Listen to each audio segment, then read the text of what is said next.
মিয়ানমারের রাখাইন রাজ্যের জাতিগত সশস্ত্র গোষ্ঠী আরাকান আর্মির সঙ্গে বাংলাদেশের যোগাযোগ নিয়ে অন্তর্বর্তী সরকারের জাতীয় নিরাপত্তা উপদেষ্টা খলিলুর রহমান বলেছেন, আমাদের স্বার্থে আমরা যার সঙ্গে ইচ্ছা তার সঙ্গে দেখা করব।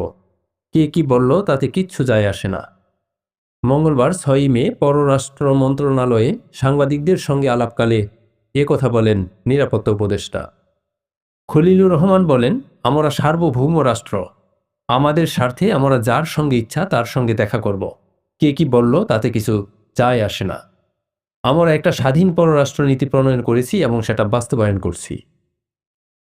কেন আরাকান আর্মির সঙ্গে বাংলাদেশের যোগাযোগ প্রয়োজন তা তুলে ধরে নিরাপত্তা উপদেষ্টা বলেন, আমাদের সীমান্তের উপারে এখন নিয়ন্ত্রণ আরাকান আর্মির। এটা তো আমাদের সীমান্ত এবং এটা আমাদের সার্বভৌম সীমান্ত।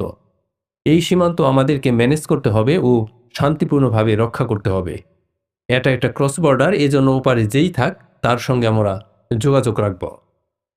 মিয়ানমারের সেনাবাহিনী যদি ওই পাশে আসুক, তাদের সঙ্গে আগে আমাদের যোগাযোগ ছিল, তারা যোগাযোগ পুনঃপ্রতিষ্ঠা করুক, আমরাও তাদের সঙ্গে যোগাযোগ করব। আরাকান আর্মির সঙ্গে সরকারের যোগাযোগের বিষয়টি প্রকাশ্যে আসার পর এপ্রিলে জেনারেল মিন অং হ্লাংয়ের সরকার ঢাকায় কূটনৈতিক পত্র দিয়ে প্রতিবাদ জানিয়েছে। সেই চিঠিতে জান্তা সরকার অসন্তোষ প্রকাশ করেছে। তবে এখন অবধি বাংলাদেশ সরকার বিষয়টি আনুষ্ঠানিকভাবে স্বীকার করেনি।